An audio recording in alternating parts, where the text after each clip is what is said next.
Brewster Buffalo, Winter Battles Above Finland. Prologue, The Flying Coffin. November 1941, the Leningrad Front, USSR. The air was a blade, sharp and merciless, slicing through Lieutenant Lauri Lassi-Pekuri's thick leather flight suit. Below him, the vast, snow-choked wilderness of the Karelian Isthmus stretched out, a monochrome hellscape where the German siege of Leningrad bled into the frozen expanse of the Soviet Union. But his attention was not on the ground. It was glued to the horizon, where three specks were growing fast.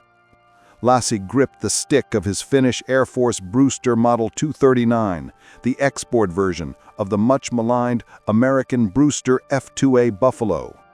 To the Allies, it was a joke, a slow, stubby, and notoriously overweight flying coffin, largely scrapped after the disastrous early battles in the Pacific. To the Finns, however, it was the best they had, and in the hands of pilots like Lassi, it was being transformed into something entirely different, a legend. His Brewster, coded BW364, bucked slightly in the frigid air. The Pratt & Whitney R1830 twin Wasp engine, usually reliable, felt sluggish in the sub-zero temperatures. He checked his gauges: oil pressure, nominal; fuel, sufficient; altitude, 18,000 feet. The Buffalo was slow to climb and even slower to dive, but it was sturdy, and its 450 caliber machine guns delivered a punch few Soviet fighters could shrug off. Twisku! Tulevat kello kadesta! Blizzard, they're coming from 2 o'clock. His wingman, Sergeant Aino Luukkonen, crackled in his headset, his voice tight with anticipation, not fear. Lassi dipped his wing. 3 Soviet Mikoyan Gurevich MiG-3s were closing in, their sleek profiles a stark contrast to the Brewster's barrel-on-a-stick appearance. The MiG-3 was quicker in a straight line, but its performance suffered at lower altitudes, and more importantly, its pilots were often less experienced than the Finnish Ammaset aces. "Stay high, Aino," Lassi ordered, his voice calm. "Let them make the mistake." He had already decided his maneuver. The Brewster, for all its flaws, possessed a unique advantage, a phenomenal turning radius. It could pivot on a dime, leaving the faster enemy overshooting. Lassi initiated a shallow, banking turn, deliberately exposing his profile, an invitation to the attack. The lead MiG-3, painted in stark winter white, took the bait. It dropped its nose, seeking to use its speed advantage for a quick pass. The distance closed rapidly. Lassi could see the glint of the Soviet pilot's goggles. Now. Lassi hauled the stick back and stomped on the rudder. The Brewster, a plane that should have struggled with such a violent maneuver, snapped into a screaming tight turn, a high G reversal that pressed Lassi deep into his seat.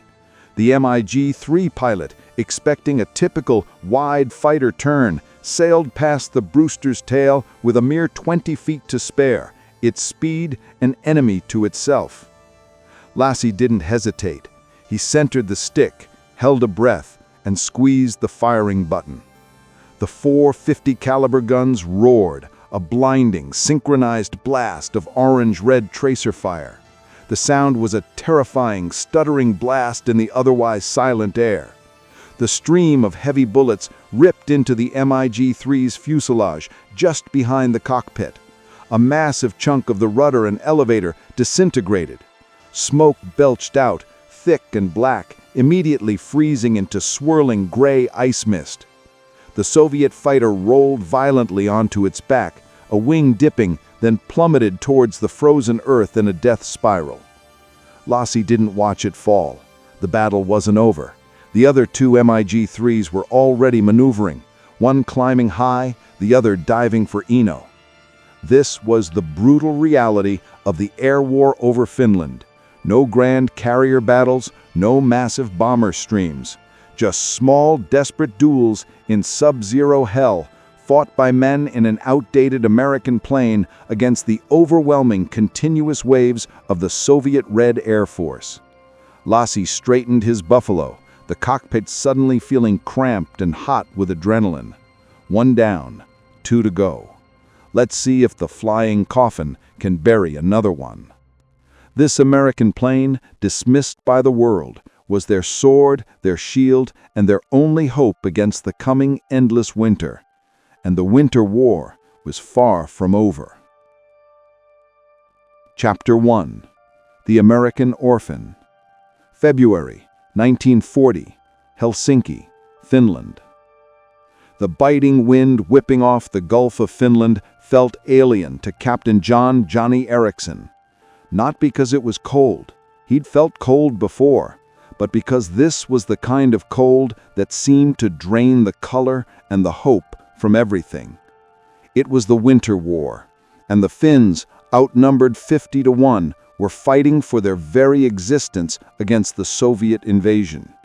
He was a volunteer, a former American Army Air Corps pilot from Minnesota, whose grandfather had immigrated from Finland. He'd left a comfortable life flying private charters in California, driven by a mixture of patriotic fervor for his ancestral homeland and a deep, simmering frustration with America's non-interventionist stance. He was one of the few foreign pilots to make it to Finland to fight, and he was met not with celebration, but with weary, pragmatic suspicion. He stood on the tarmac of Malmi airfield, his breath condensing instantly in the -20°C air. His uniform, a cobbled-together assortment of American surplus gear and hastily issued Finnish accoutrements, did little to ward off the chill. Beside him, Major Ripa Olanen, a veteran pilot whose face was permanently etched with the fatigue of constant combat, pointed a gloved hand toward a line of aircraft parked under camouflage netting. "There they are, Eriksson," Ripa said, his English heavily accented but precise. "The American shipment, your first mount." Johnny squinted. He saw a collection of aircraft, some outdated Gloucester Gladiators, some captured Soviet Polikarpovs, but then his eyes landed on a stubby, chunky fighter with a high cockpit and a distinctive rounded nose. It looked like a child's drawing of an airplane. "Is that a Brewster Buffalo?" Johnny asked, trying to keep the disbelief out of his voice. He knew the plane.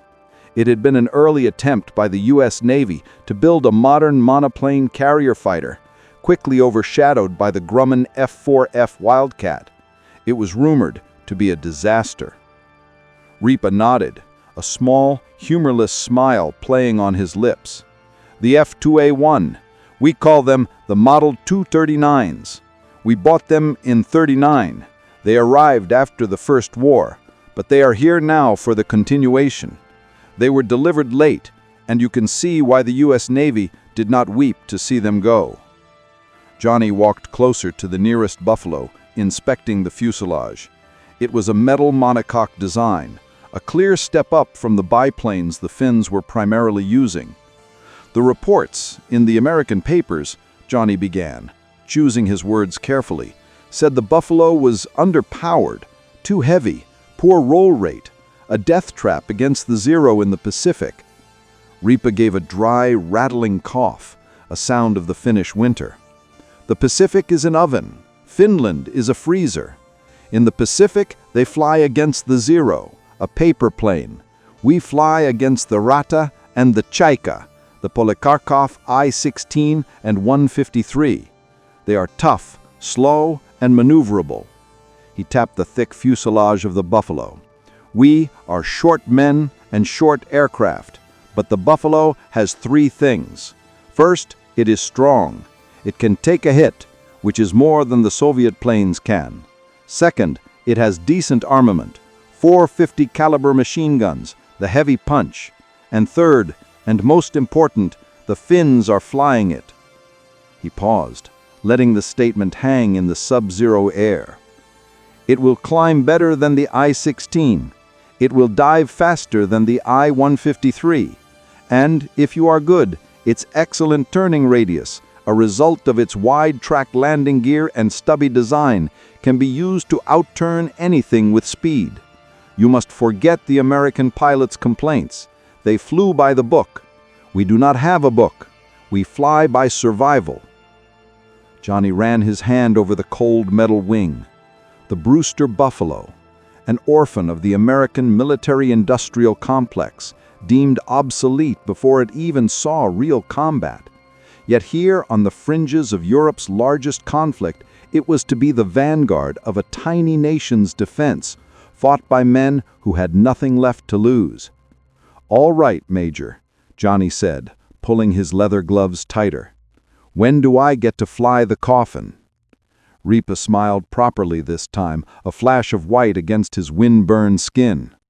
"We do not call it a coffin, Eriksson. We call it the piljuvalu, the butt wagon. And you fly it tomorrow. You will be flying alongside Lieutenant Lasse Pekuri. He is particular. Do as he says. He is already an ace." "An ace in a buffalo?" Johnny raised an eyebrow. "No," Ripa corrected him sternly. "An ace in a Fokker D-21. But he will make the Brewster an ace maker. Welcome to Finland, Captain Eriksson. May your luck be cold and your guns be hot."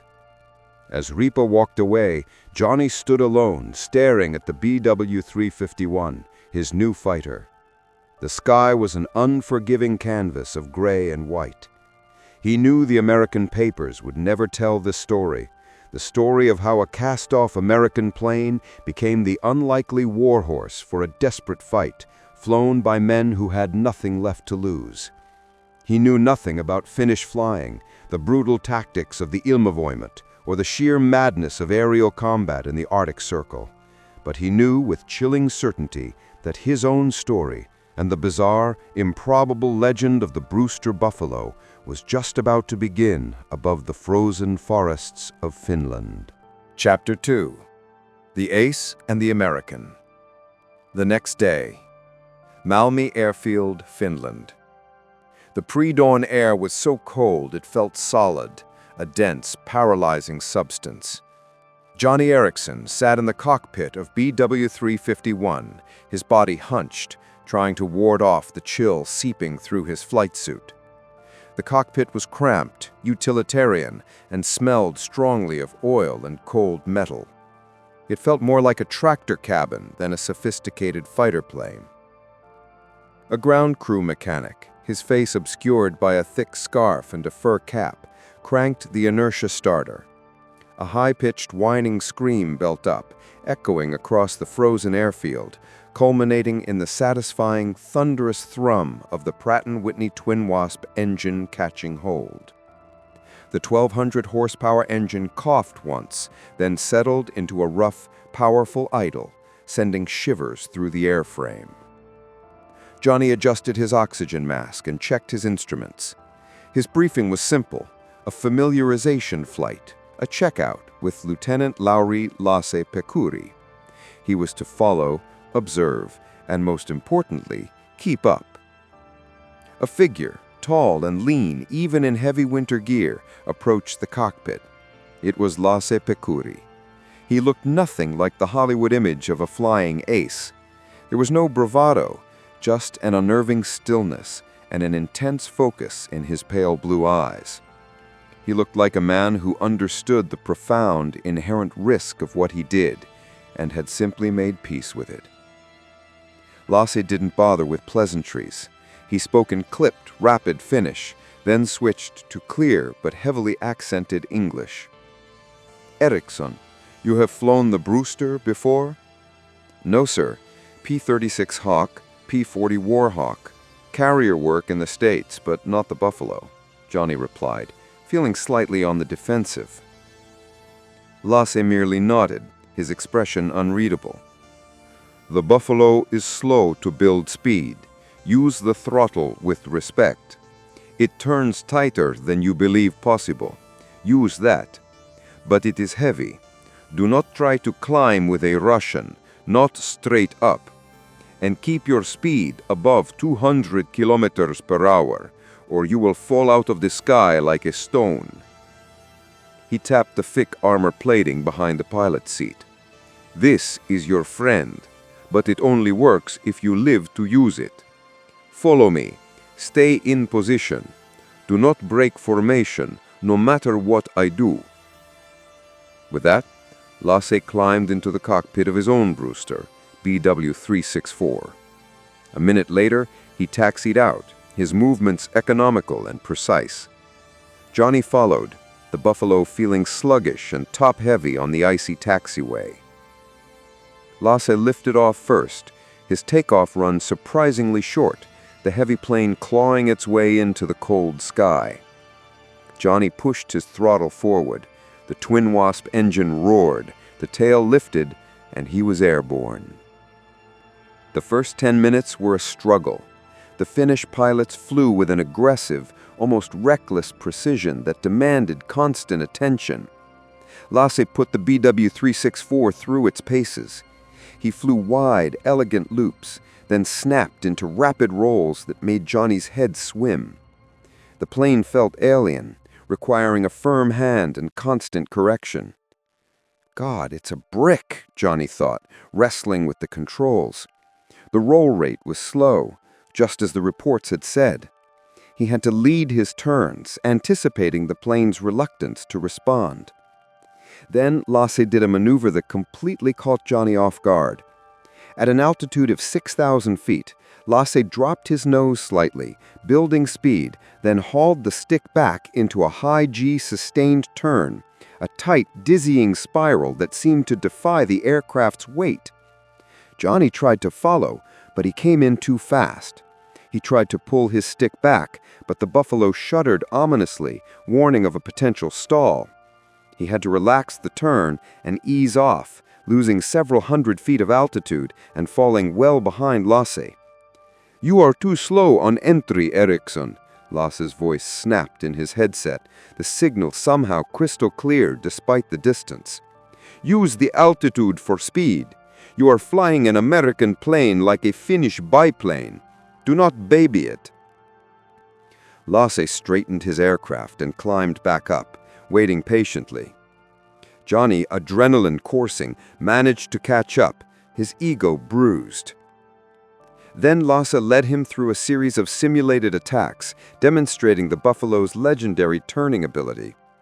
He showed Johnny how to use the plane's drag against an enemy, pulling hard in a turn, forcing the faster attacker to overshoot, then immediately reversing to fire. "This is the key," Lasse instructed, his voice now taking on a didactic tone. "The Russian pilot thinks this is a fat, clumsy target. You will use its weight to hold a tight turn they cannot match. You must not fight their speed. You must make them fight your geometry." For the next hour, they practiced. Johnny began to feel a connection with the flying coffin. It wasn't graceful, but it was robust. It felt powerful. It was a fighter that demanded respect, not speed.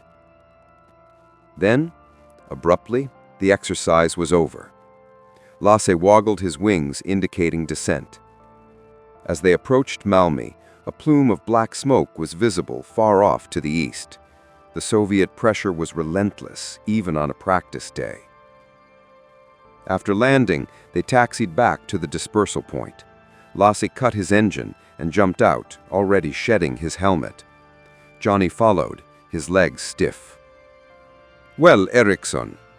Lasse asked, his eyes scrutinizing the American. "It's a handful, Lieutenant, but it definitely turns. I've never flown anything that can hold a high G turn like that." Lasse nodded slowly. "Good. You are a flyer, not just a speed merchant." He paused, his expression hardening. "But this is not California, Eriksson. You are not flying for sport. You are flying for sisu." Johnny had heard the word, sisu, a unique Finnish concept that means fierce determination, grim fortitude, and a refusal to give up in the face of impossible odds. "Today you were too slow, too gentle. You flew like a man who expects to live to tomorrow. In the sky above Karelia, you must fly like a man who knows he will die today. Only then will you survive. You fly tomorrow, not practice, real."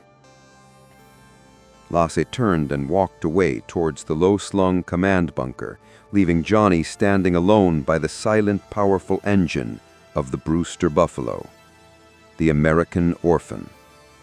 His first taste of Finnish air combat tactics had been an icy slap in the face. He realized he wasn't just learning to fly a new plane, he was learning to fight a new way. A desperate doctrine born from the necessity of survival against a giant. The war was coming for him, and the buffalo was the only thing standing between him and the endless, frozen forest below. Chapter 3. The Baptism of Fire. February 1940. Above Lake Ladoga, eastern Finland. The sky was a vast, unforgiving dome of winter blue, the sun a pale, distant coin offering no warmth. The landscape below, a mosaic of snow-covered forests and the massive frozen expanse of Lake Ladoga, was silent, desolate, and deadly. Johnny Eriksson, flying BW-351, held the starboard wing of Lasse Pekuri's BW-364. The Brewsters, their stubby shapes and incongruous sight against the vastness, cut through the thin air at 15,000 feet. This was not a practice run. This was the real patrol, tasked with intercepting Soviet reconnaissance flights penetrating the Finnish defenses. The flight was tense, characterized by the constant vigilance that defined the Finnish aerial war. Every minute was spent scanning the sky, expecting the sudden, violent appearance of the enemy. "Tarkkana, Eriksson," Lasse's voice came through the headset, cool and sharp. "Keep your eyes moving. The Russians like to fly in groups, high, and use the sun for cover. If you see anything, don't report, act." 20 minutes into the patrol, it happened. A tiny glint, like a flash of mirror, appeared high and to the east. "Enemy at 1 o'clock high, Lasse. Looks like 4 of them," Johnny reported, his heart rate spiking instantly. The fear was a cold jolt, quickly overridden by the focused surge of adrenaline. Lasse confirmed in a guttural Finnish word and immediately initiated a climb, pushing his buffalo toward the sun. "They are Tupolev SB-2s, bombers, with fighter escort. 4 bombers, 2 Polikarpov I-16 Ratas. We hit the bombers first, stick close." The Soviet SB-2 was a fast, modern light bomber, but the Finnish strategy was ruthless. Ignore the escort and go straight for the throat. The loss of a heavy bomber was always a greater blow to the Soviets than the loss of an I-16 fighter. Johnny watched as Lasse executed the approach flawlessly. He didn't climb straight, but instead began a wide, shallow spiral climb, allowing the buffalo's wide wings to efficiently convert speed into altitude without bleeding energy. He was already flying faster than Johnny was comfortable with, pushing the Brewster to its limits. "Nut!" Lasse barked. He dropped his nose, gaining a critical burst of speed, and dove onto the trailing bomber. It was a precise, 90-degree attack from above and behind, the classic boom and zoom tactic modified for the buffalo's lower speed. The 4.50 caliber machine guns on Lasse's buffalo erupted. The concentrated fire was devastating. Johnny saw large pieces of the SB-2's tailplane shear off. Black and gray smoke instantly mushroomed from the bomber's left engine.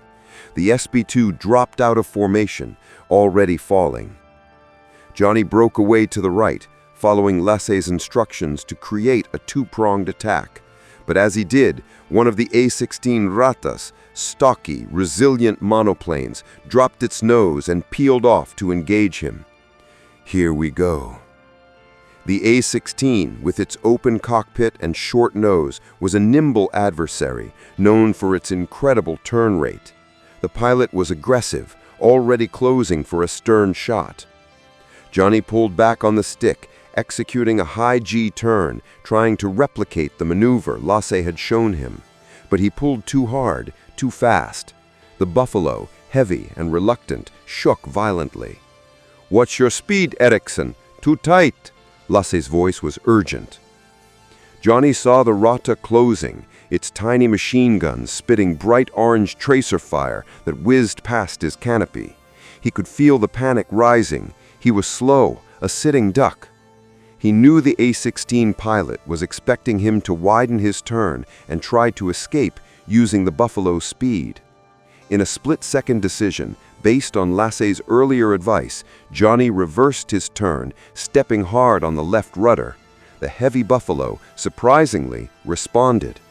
The A-16, unable to match the sudden change in direction, flashed past Johnny's nose, its pilot clearly surprised. This was Johnny's chance. He centered the controls, squeezed the firing button, and held a short, disciplined burst. The stream of heavy .50 caliber bullets sliced into the A-16's wooden-skimmed fuselage and wing root. The damage was immediate. The A-16's engine coughed, sputtered, and died, replaced by a trail of white-hot oil and glycol. The Soviet pilot bailed out almost instantly, his parachute blossoming into a sad, white flower against the frozen sky. "Good. Now follow me. The other bomber," Lasse commanded, already spiraling down to finish the crippled SB-2. In the ensuing chaos, Lasse shot down a second SB-2 before the remaining two bombers and the last A-16, realizing the severity of their loss, broke formation and fled back toward the Soviet lines. They landed 15 minutes later back at Malmi, the airframes dusted with a thin layer of frozen condensation. Johnny's heart was still hammering, but a triumphant exhilaration surged through him. He had fought, and he had won. He had survived his first combat. Lasse cut his engine and jumped down, walking over to Johnny's plane. "The kill is confirmed, Eriksson. You get the I-16, your first one. Congratulations." "Thank you, Lieutenant," Johnny said, feeling a rush of pride. "That turn you showed me saved my life. The A-16's pilot never saw it coming. The Buffalo is better than its reputation." "It is better than its reputation in Finnish hands," he corrected, his voice devoid of warmth. "But you are almost killed, Eriksson. You were slow on the draw, and you tried to fly it like a P-40. Too much speed, too wide a turn. You were defensive." Johnny's excitement evaporated. "But I killed the plane, Lasse. I survived." "Survival is not enough," Lasse insisted, his voice rising slightly. "We fight to kill, not to survive a little longer. You use the Buffalo's maneuverability because you were forced into a defensive position. A Finnish ace dictates the terms of the fight. He does not react. You must always maintain energy, speed, or altitude. You lost both. You won on luck, not on mastery." He pointed a gloved finger at the side of the Buffalo, where a small spray of bullet holes was visible just behind the cockpit. "This is the cost of luck. Next time it will be in your engine. We cannot afford to lose the planes. We have no more. Understand, Eriksson? The American way of fighting is too rich for Finland.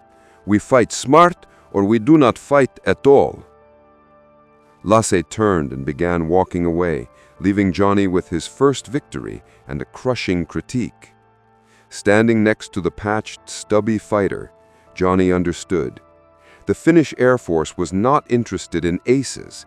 They were interested in effective killers. His Brewster Buffalo was an amazing tool, but it was an unforgiving one.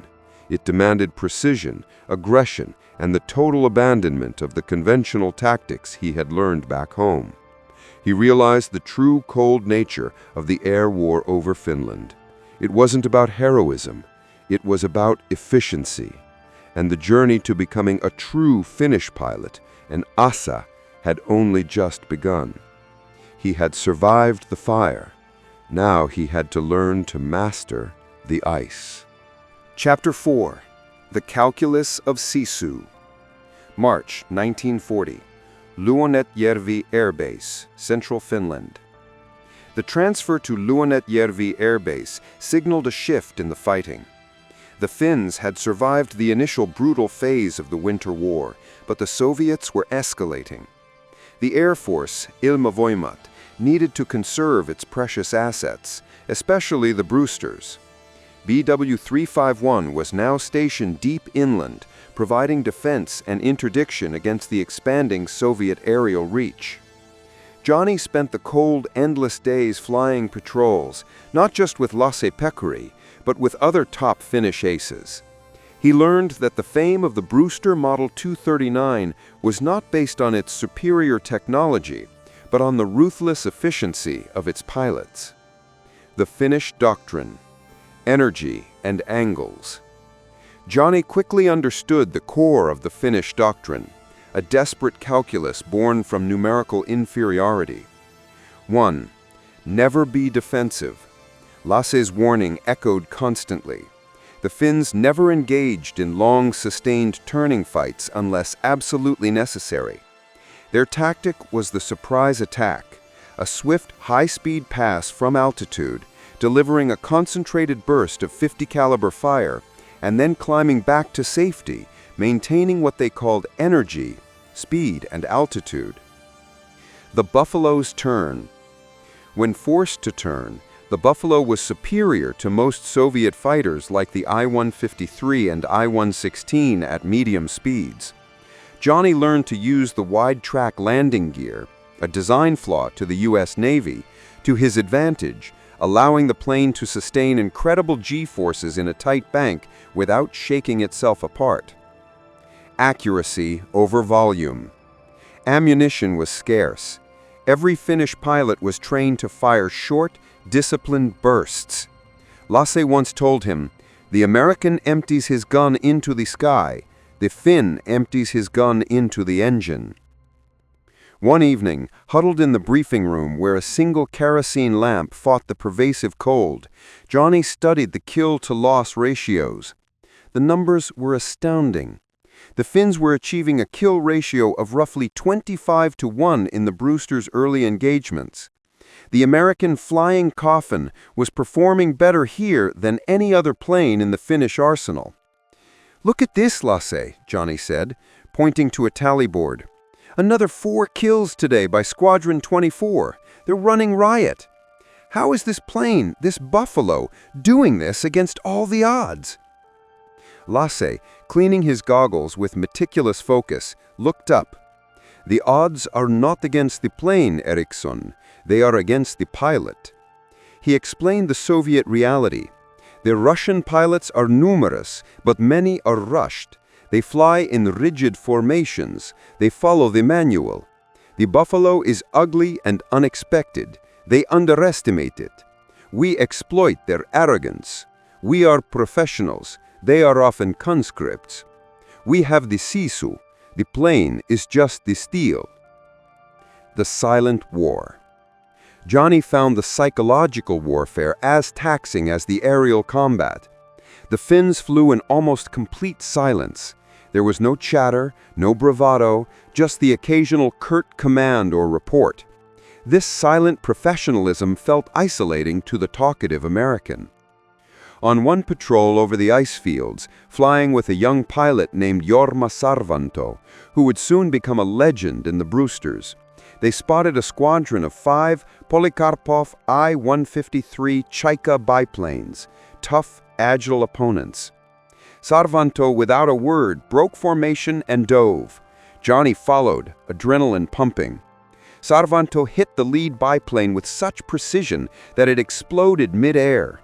The remaining 4 scattered wildly. Johnny targeted one, a Chaika desperately trying to climb away.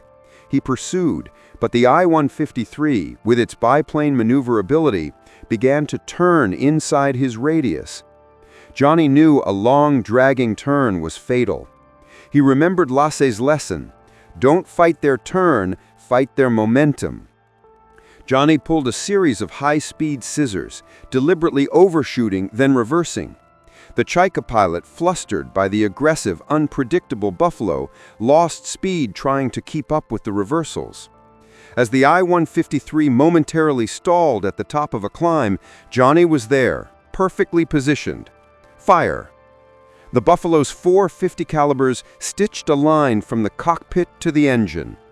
The biplane twisted violently and fell, trailing smoke and fabric. I felt, Johnny thought, the same mix of elation and exhaustion as I did after my first kill. But this time, there was a difference. I hadn't been lucky, I had been tactical. As they flew back, Sarvanto finally broke the silence, his voice flat. "Good shot, Amerikalainen. You did not fight the wing, you fought the gravity." This small compliment, devoid of emotion, meant more than any medal. I realized I was no longer the American volunteer relying on instinct. I was starting to think like a Finnish pilot, coolly calculating angles and energy in the frozen sky. The Buffalo was not a flying coffin. It was a deadly extension of a disciplined, unyielding mind. The air war was brutal, but Johnny was learning to thrive in its unforgiving environment. He was becoming one of the Buffalo Boys, turning a discarded American fighter into a terrifying aerial weapon over the frozen heart of Finland. Chapter 6. The Summer of Sacrifice, 1944. June 1944. Imola Airfield, southeastern Finland. The atmosphere was thick with exhaustion and grim foreboding. The strategic landscape had shifted irrevocably. The tide of the war had turned decisively against Germany and its allies. For Finland, this meant one thing: Operation Vyborg Petrozavodsk, the massive Soviet summer offensive. The Soviets threw an unparalleled air armada against the Finnish lines. The skies were no longer filled with slow bombers and outdated Ratas. They were choked with hundreds of modern, fast fighters. The Yakolev Yak-9, the Lavochkin LF-5N, and massive formations of heavily escorted Ilyushin Il-2 Stormovik ground attack aircraft. Fighter Squadron 24, still flying the aging Brewster Model 239s, now faced not just a numerical disadvantage, but a technological chasm. The Buffaloes were 5 years old, slow, and their American .50 caliber machine guns were less effective against the armor of the Stormoviks. Johnny Eriksson, now a kapteeni, captain, and one of the squadron's most celebrated aces with 28 kills, stood beside Lasse Pekuri. Lasse's kill count had soared past 40, solidifying his status as a national hero. But the morale was brittle. They were losing planes and pilots faster than ever before. "Look at the report, Johnny," Lasse said, his voice flat, as he pointed to a bulletin board. "Yesterday we flew 45 sorties. We shot down 12 confirmed, but they sent 200 planes. Our percentage is perfect, but their numbers are infinite." Johnny stared at the sky. It was a constant roar. The Soviet air superiority was deafeningly clear. "We have to change tactics again, Lasse," Johnny murmured. "The energy fight isn't working against the La-5FN. They're faster in a dive, and they climb better. We're fighting in the lower altitudes now, defending the trenches." Lasse nodded. "The Buffalo's last secret: maneuverability at low speed. We are slow, yes, but we can turn on a dime at minimum speed without stalling, where the heavy Soviet fighters cannot. This is the last resort." The new, desperate tactic was born: the vertical and reverse scissor. The Finnish pilots would deliberately drag the Soviet fighters into tight, slow-turning dogfights near the tree line. At low speeds, the Yak-9s and La-5FNs became sluggish, relying on their speed advantage, which was now neutralized. The Brewster, with its enormous wing area and low wing loading, could maintain lift and control where the newer fighters could not. The Battle of Tali-Itana. The decisive confrontation came during the Battle of Tali-Itana, where the fate of Finland was decided on the ground. The air battles over the Karelian Isthmus were the most ferocious of the war. On June 25th, Johnny and a small group of Brewsters were scrambling to intercept a large formation of Il-2 Stormoviks escorted by several Yak-9s. Lasse led the attack, diving into the heart of the formation. Johnny followed, targeting the heavily armored Stormoviks. He emptied a full, concentrated burst into the engine of an Il-2, a kill that took every round he had saved for the approach. As he pulled up, 2 Yak-9s were on his tail. The Yaks were mercilessly fast. Johnny couldn't outrun them. He was forced to dive low, almost scraping the pine tops. "Low and slow, Johnny, low and slow!" Lasse screamed over the radio. Johnny pulled the stick hard. He initiated a series of impossibly tight, low-speed turns, banking violently through the gaps in the trees. The Yak pilots, wary of ground fire and the complex terrain, hesitated. They tried to keep their speed up, expecting the slow Buffalo to stall. But the Brewster refused to stall. Its thick, high-lift wings held it airborne where the newer fighters could not. In a desperate, brutal move, Johnny executed a sharp, low-altitude vertical climbing reversal. He pulled the nose up sharply, almost coming to a stop, then kicked the rudder and stick simultaneously, snapping the plane around. The trailing Yak-9, coming in too fast, couldn't react. He overshot the Buffalo by mere feet. As the Yak flashed past, Johnny was already firing. The Yak's radiator and engine block, now fully exposed, were ripped apart by the heavy bullets. The plane plummeted into the forest below. He pulled himself out of the turn, the plane shuddering, his body screaming under the G-forces. The other Yak-9, witnessing the bizarre, impossible maneuver, broke off and fled. Lasse met him minutes later, both planes low on fuel and riddled with holes. That, Lasse breathed, his voice ragged with exhaustion, was the Brewster Buffalo's final lesson. You forced a faster machine to fight your terrain and your geometry. They never understood this plane, even until the end. The legacy. By the time the Soviet offensive was finally halted, a decisive victory for the Finns on the ground, the Brewster Buffalo had secured its unparalleled bizarre legacy. In 3 years of continuous combat, the Brewster Model 239s of Squadron 24 achieved an unbelievable final kill ratio of over 40-1, destroying an estimated 477 Soviet aircraft while losing only 15 Buffaloes in combat. The Brewster Buffalo, universally dismissed as the flying coffin by every other Allied nation, had become the most statistically successful fighter aircraft of World War II. As the war ended for Finland in September 1944, with a separate peace, the remaining Buffaloes, worn out and battered, were finally retired. Johnny Eriksson, having survived the impossible, later returned to America, but the ice and the sisu of Finland would forever be a part of him. He knew that the true story of the Brewster Buffalo was not one of technological triumph, but of human resilience. It was the story of a handful of pilots who took a discarded American orphan and through discipline, ingenuity, and a refusal to yield, turned it into a deadly instrument of national will, making the flying coffin the greatest icebreaker in the history of aerial warfare.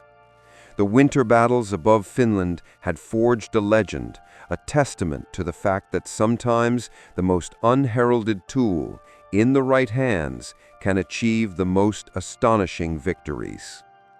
Chapter 7. The Last Flight Home. Autumn 1944. Malmi Airfield, Finland. The guns were silent.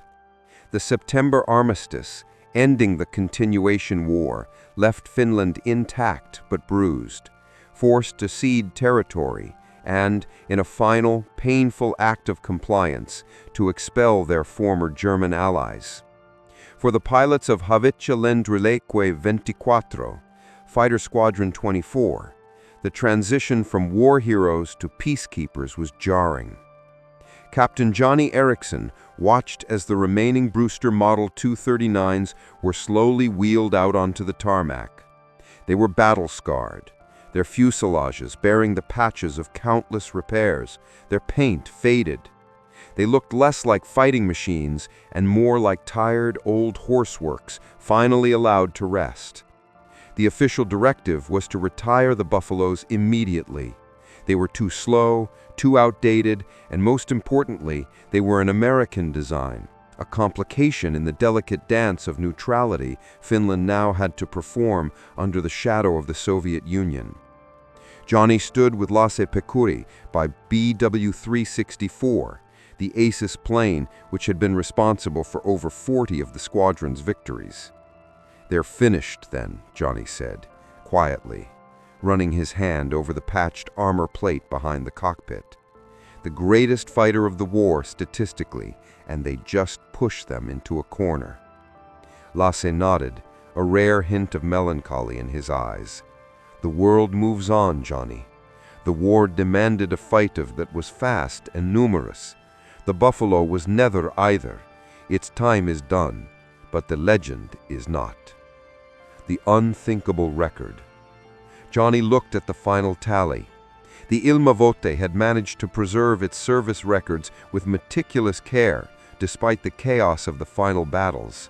The figures were concrete, almost unbelievable. The Brewster Buffalo achieved an overall kill ratio of 41-1. For every Buffalo lost in combat, 41 enemy aircraft were destroyed. It was a statistical anomaly that defied every military logic and every American report about the plane. "When I go home, Johnny," Lasse said, "no one will believe this story. They'll tell me the Zero was the best carrier fighter, the Mustang the best high-altitude fighter. They'll say the Buffalo was a disaster." "They are not wrong, Johnny," Lasse conceded. "In the hands of men who expected technology to save them, it was a disaster. But for us, it was the perfect sword." It forced us to rely on our skill and our sisu, not its speed. It rewarded the superior pilot, and we were superior. Lasse tapped the fuselage. The American papers dismissed it as the flying coffin. We knew better. We made it the Taiwan Vankuri, the heavens wagon, and it carried many Russians to hell. As the remaining Finnish Buffaloes were decommissioned, a quiet arrangement was made. One airplane, BW-372, was spared the scrapyard. It was stripped down and preserved. Lasse ensured that several pieces from Johnny's old BW-351, including the rudder pedal assembly and the armored seatback, were retained as mementos. "This is for you, Johnny," Lasse said, handing him a small carved piece of wood, a relic of the Rata that Johnny had shot down during their first engagement. A reminder of the start, and a reminder that you are no longer just an American pilot. You are one of the assets. In the bleak days of post-war Finland, Johnny finally boarded a plane back to the United States. He carried with him the scars of the war, the quiet professionalism of the Finnish aces, and a unique, controversial truth about American aviation history. The enduring legacy. Back in America, Johnny Erickson returned to obscurity. The story of the Finnish Buffaloes was marginalized, often relegated to footnotes or dismissed as improbable propaganda during the Cold War. It didn't fit the narrative of American industrial might. But in Finland, the legend thrived. The Brewster Buffalo became a national symbol of resilience and defiance. It represented the ability of a small nation to take a flawed, cast-off tool and through sheer grit and tactical genius, turn it into a weapon capable of humbling a military giant. The most famous remaining Buffalo, BW-372, would eventually be meticulously restored and put on display, not just as a piece of machinery, but as a monument to the extraordinary few who flew it. It stands today as the sole surviving Brewster F2A Buffalo in the world. The story of the flying coffin was one of paradoxes. A plane universally rejected became, in one small, frozen corner of the world, the undisputed king of the skies. It proved that in the crucible of war, skill, strategy, and sheer will, Sisu would always triumph over technology alone. The winter battles above Finland didn't just cement a record, they created an enduring, powerful legend that continues to inspire. Epilogue: The Unsung Legend. The Archives of History, Washington, D.C. and Helsinki. Years passed, decades even, and the story of the Brewster Buffalo's incredible success over the frozen Finnish frontier remained largely a whisper in the annals of World War II history, a curious footnote in American aviation textbooks. To the U.S. Navy and Marine pilots, the F-2A Buffalo was an embarrassing failure, quickly supplanted by the Grumman Wildcat after disastrous showings in the Pacific. To the Finns, however, the Model 239 was a savior. The enduring paradox of the flying coffin hinges entirely on the documented facts of its Finnish service. The cold, hard numbers. The official records of the Finnish Air Force, Ilmavoitin, and its legendary Fighter Squadron 24, HLEV-24, tell a statistically astounding story that validates Captain Ericsson's fictional experiences. Total Buffaloes received, 44, Model 239s. Total confirmed victories, approximately 477 Soviet aircraft destroyed in combat. Combat losses, only 15 Buffaloes were lost due to enemy action. Overall kill ratio. This results in an unprecedented and verified kill ratio of over 30-1, often cited as high as 41-1, making the Brewster Buffalo the most statistically successful fighter aircraft of the entire Second World War. This success was not accidental. It was the direct result of the Finnish pilots' superior training, tight-knit tactical coordination, and their philosophy of Sisu. They mastered the plane's unique combination of high structural integrity and low wing loading, which allowed for impossibly tight, stall-resistant turns at low speeds, a weakness that newer, faster Soviet fighters could not exploit in the close-quarters maneuvering the Finns forced them upon. The pilots, a pantheon of aces. The Brewster Buffalo provided the platform for many of the most decorated Finnish aces, validating Laus Pekuri's claim that the pilot mattered more than the machine. Ilmari Juutilainen, Finland's all-time leading ace, he scored 34 of his 94 kills while flying the Brewster. He was the only pilot from a non-German Axis power to achieve more than 90 victories. Hans Wind scored 39 of his 75 kills in the Buffalo, often flying the legendary BW-364. Lauri Lasse Pekuri, the inspiration for the character in this story, achieved much of his initial success in the Brewster, highlighting the early transition from older fighter models. These men transformed the Buffalo into an ace maker. They didn't rely on the plane's speed, it was slow. They relied on its durability and tight turning radius, proving that tactical genius could easily trump technological advantage. The preservation of a paradox. Today, the truth of the Brewster Buffalo's legend is enshrined in one very real artifact, BW-372. This is the sole surviving example of the Brewster F-2A Buffalo anywhere in the world. It was preserved by the Finnish Air Force and is now on display at the Finnish Air Force Museum in Tikkakoski. It stands as a silent but powerful rebuttal to the historical narrative that dismissed the aircraft. The story of the Brewster Buffalo, Winter Battles Above Finland, is more than just an amazing war story. It is a profound lesson in military history. It reminds the American audience that the value of any piece of military hardware is measured not by its specifications on paper, but by the skill, morale, and unwavering sisu of the men who take it into battle. The flying coffin was indeed buried, but only after it became the greatest killer in the sky. Appendix II, The Mechanics of an Anomaly. This chapter would zoom out from the pilot's perspective to analyze why the Brewster F2A1 Model 239 was such a catastrophic failure for the U.S. Navy and a stellar success for the Finns. The U.S. Navy judged the Buffalo against its requirements for carrier operations, leading to its poor reputation. Excessive weight gain. The original F2A1 sold to Finland was relatively light. Subsequent U.S. Navy models, F2A2 and F2A3, were burdened with heavier armor, self-sealing fuel tanks, and extra equipment, adding nearly 1,000 pounds.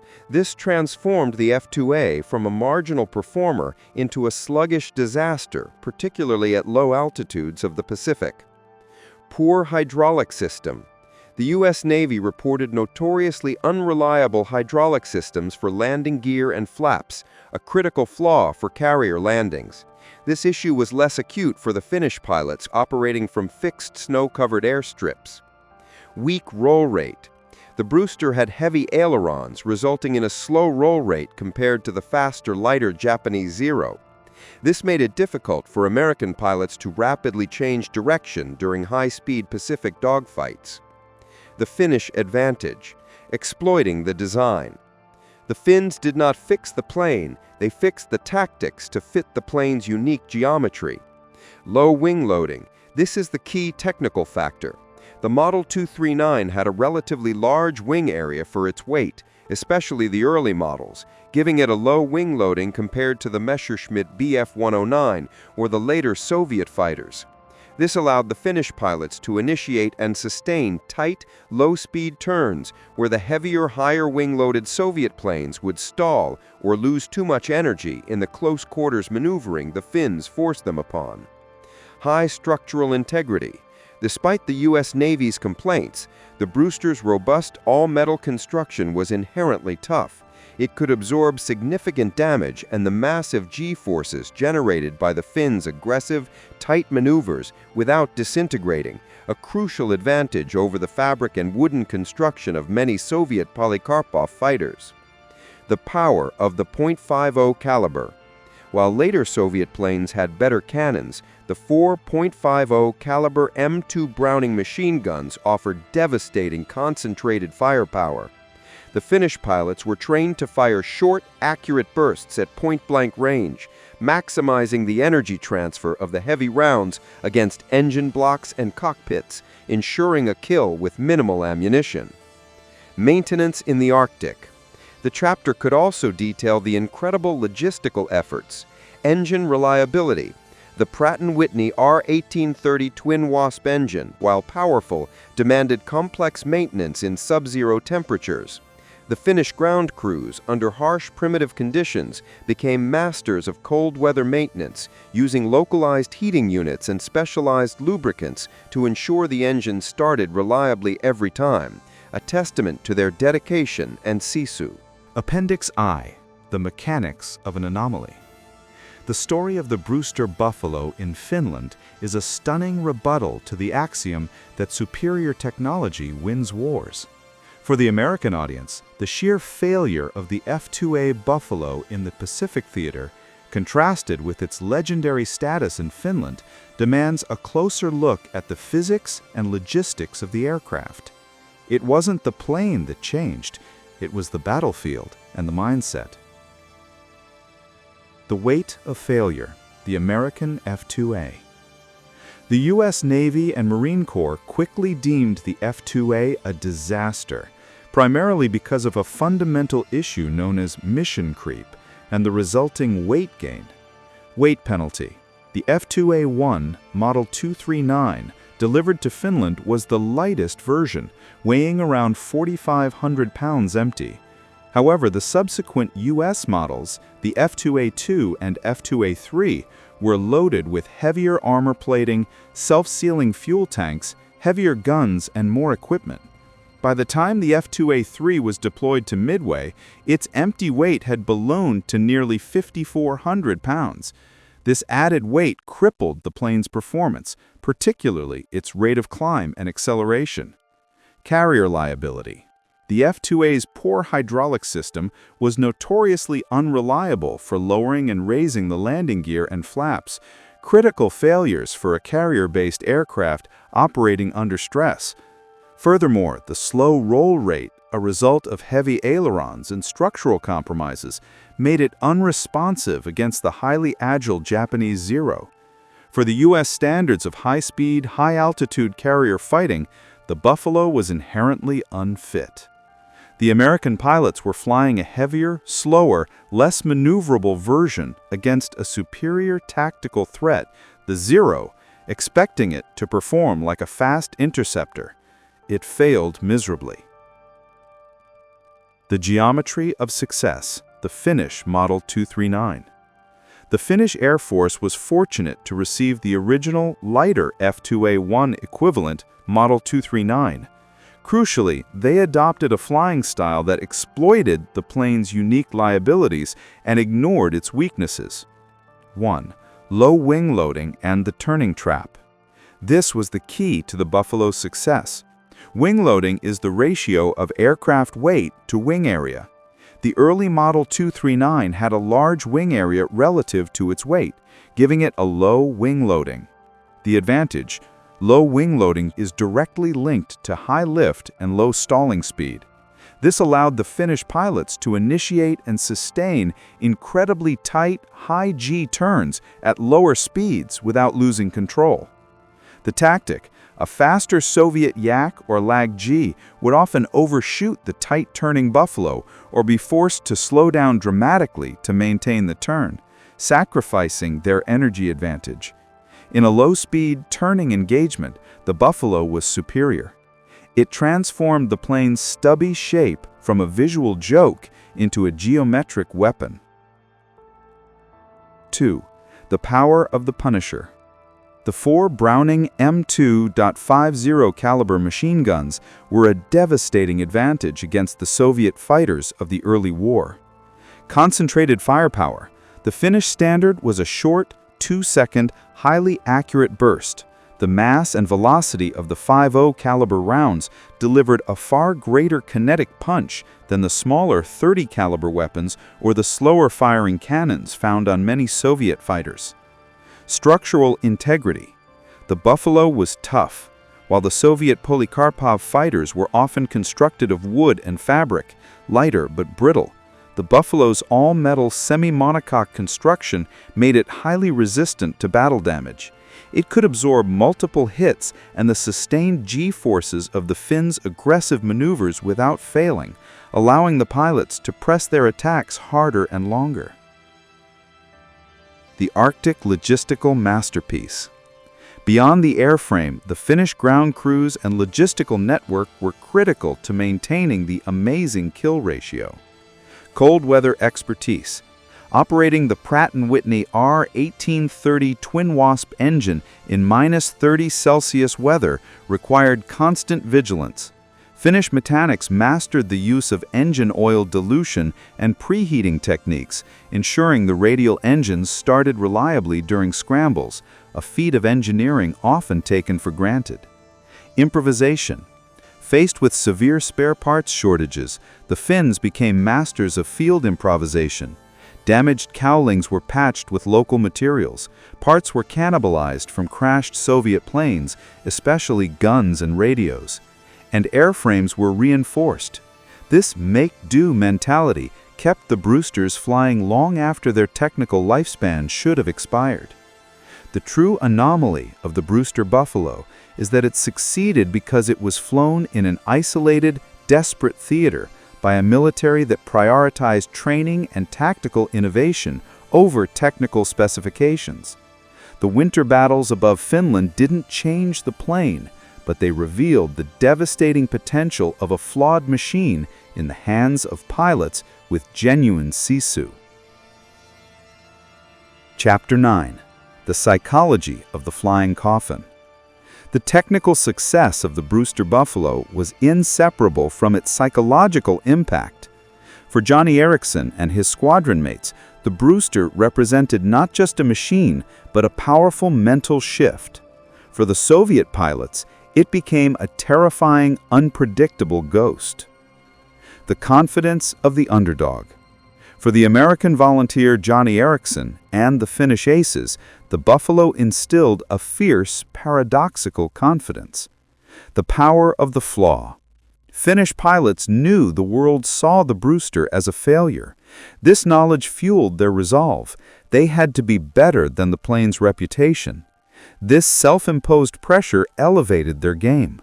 Lasse Pekkuri and his peers didn't just fly the Buffalo, they mastered its flaws until those flaws became weapons.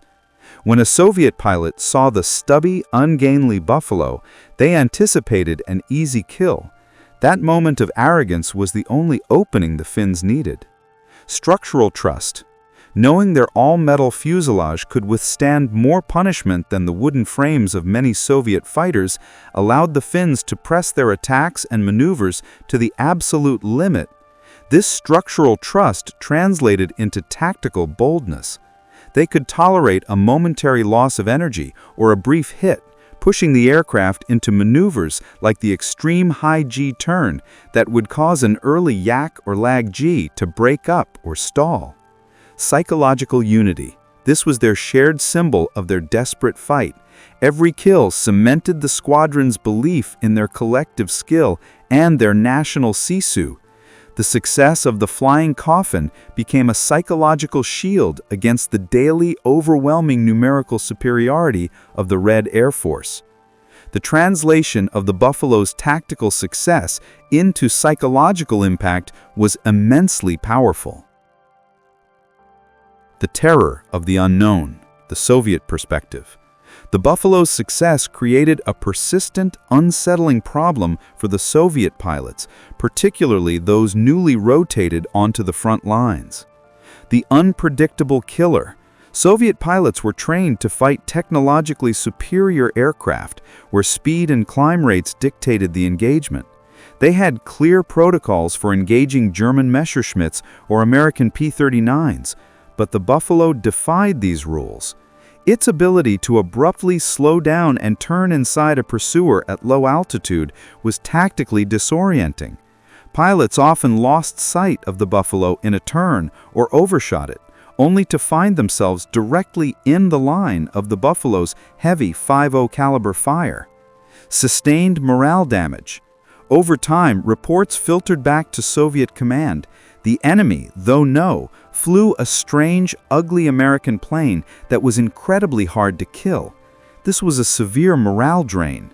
It fostered the belief that the Finnish pilots were some sort of elite, super-trained force, capable of extracting an impossible toll even with inferior equipment.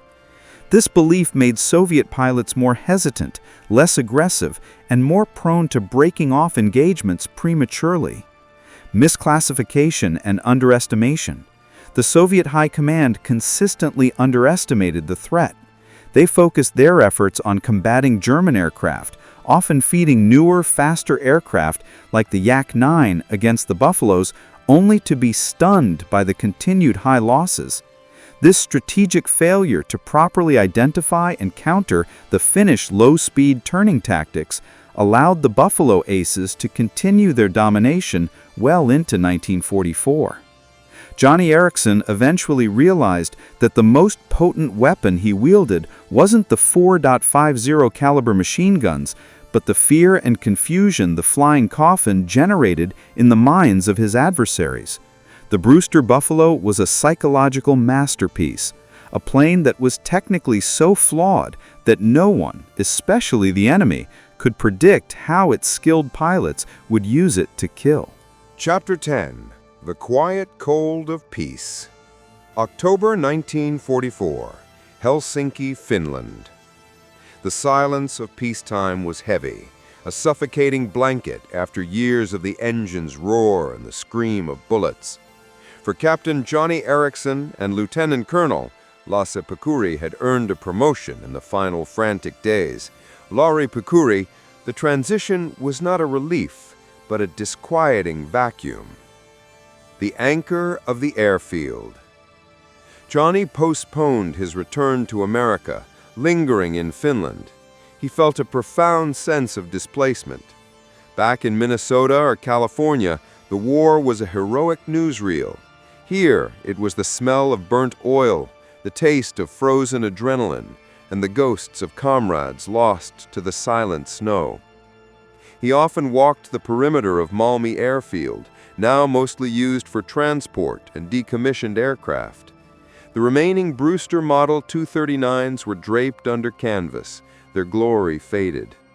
Johnny touched the cold metal of a wing flap. The planes felt like old friends, ugly, flawed, but fiercely loyal. "It is harder to stop fighting than it is to fight," Lasse observed one evening, finding Johnny staring out at the frozen Gulf. Lasse's promotion to lieutenant colonel came with the unwanted burden of presiding over the dismantling of the squadron. "The Buffalo was simple, Lasse. The war was simple," Johnny admitted, pulling his old leather jacket tight.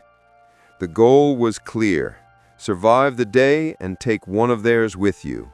What is the goal now?" Lasse, ever the pragmatist, replied, "The goal is Finland. We fought for her existence. Now we must build her peace. That requires a different kind of sisu, a quiet one." Their relationship, forged in the brutal geometry of the dogfight, had evolved into a deep, unspoken bond. They were two men who shared an impossible secret, the Brewster Buffalo's unparalleled kill ratio. This secret separated them from the civilians celebrating peace, and even from other soldiers. Only they, the assets of HLLV-24, understood the specific weight of that victory. One afternoon, Lasse found Johnny looking at a photograph of a lost wingman, Sergeant Aino Luukkonen. Aino had been shot down by a Yak-9 in the final week of the war. "He died flying the plane the world called a failure," Johnny whispered. "But he flew it better than anyone." Lasse placed a heavy hand on Johnny's shoulder. "He died a victor, Johnny.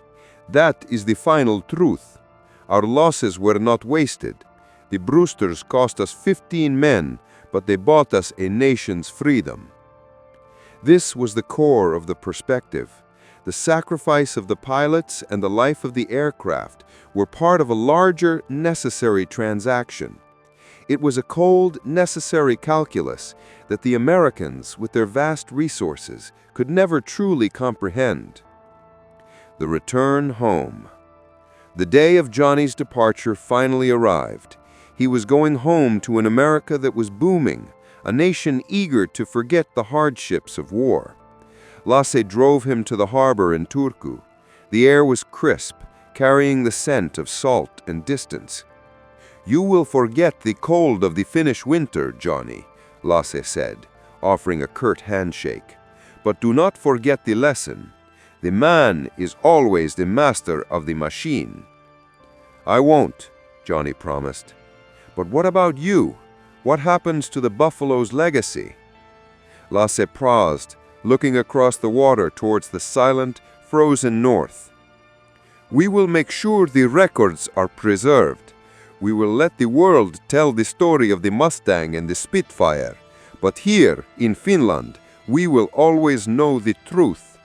We will remember the ugly little American plane that refused to lose. Its legend is safe, Captain Eriksson. It is written in the blood and ice of Karelia." Johnny nodded, understanding the quiet promise. He was carrying not just a memory, but a historical guardianship. He was going back to a world that would mock the Brewster Buffalo, and it would be his lifelong solitary task to tell the truth of the Heavens wagon and the fierce, icy courage of the men who flew it. As the ship pulled away from the Finnish coast, Johnny looked back at the receding shoreline. The war was over, but the silent battle for the Buffalo's legacy had just begun. The battle for recognition. The United States, post-war era, 1950s to 1980s. Captain Johnny Eriksson returned to the United States carrying not trophies, but a difficult truth. He landed in a country obsessed with the P-51 Mustang, the P-47 Thunderbolt, and the Grumman F-4F Wildcat, the planes that had dominated the headlines. The story of a discarded American fighter becoming the greatest ace-maker of the war was an anomaly few wanted to hear. The lone voice. Johnny tried for decades to tell the story. He spoke to aviation historians, military veterans, and museum curators. The response was often polite skepticism. The Brewster? No, Captain, that's the plane we scrapped. Our pilots called it a death trap. Are you sure those Finnish kill ratios aren't propaganda? The Soviet records are notoriously unreliable. The problem was a matter of context. American historians viewed the Brewster's performance through the lens of the Pacific Theater. High altitude, high speed, and facing the lightweight, quick-rolling Japanese Zero. They struggled to grasp the unique combination of the Finnish-Soviet front. Low speed, low altitude maneuvering, severe cold, and opponents mostly flying older, less powerful aircraft in the early war. Johnny realized that the battle for the Buffalo's legacy was a battle against cognitive bias.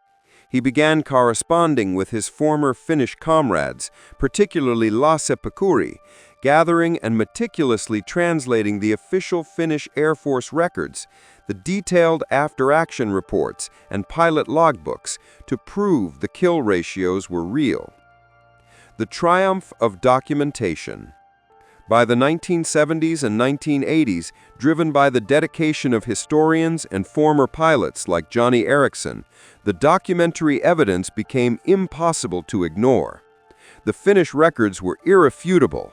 Detailed logs that often named the opposing Soviet aircraft, location, and the participating Finnish pilot. The slow, decades-long effort finally bore fruit. Historical validation. Aviation historians began to accept the Finnish operational data. The narrative shifted from the F-2A being a failed design to a misunderstood one, highlighting how tactical innovation could overcome technological shortcomings. The power of the exception. The Brewster Buffalo became the definitive historical example of how pilot skill and strategic adaptation are the ultimate arbiters of aerial combat success. It was the perfect case study in how a perceived liability, low speed, could be turned into a tactical strength, superior low-speed turning radius. The unforgotten. Johnny Eriksson never achieved the fame of the pilots who flew the celebrated American aircraft, but he achieved something more important: historical justice.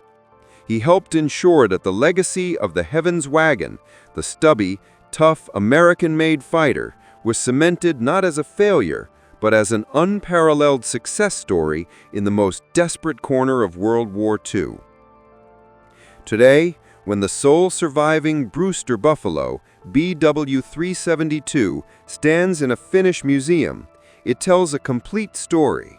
A plane rejected by the world, embraced by a small defiant nation, and transformed into a legend by sheer unbreakable sisu. The winter battles above Finland were won with a machine, but remembered for the men. And Captain Johnny Eriksson, the American who found his calling and his courage in the icy skies of his ancestral homeland, finally found peace in knowing the truth was told.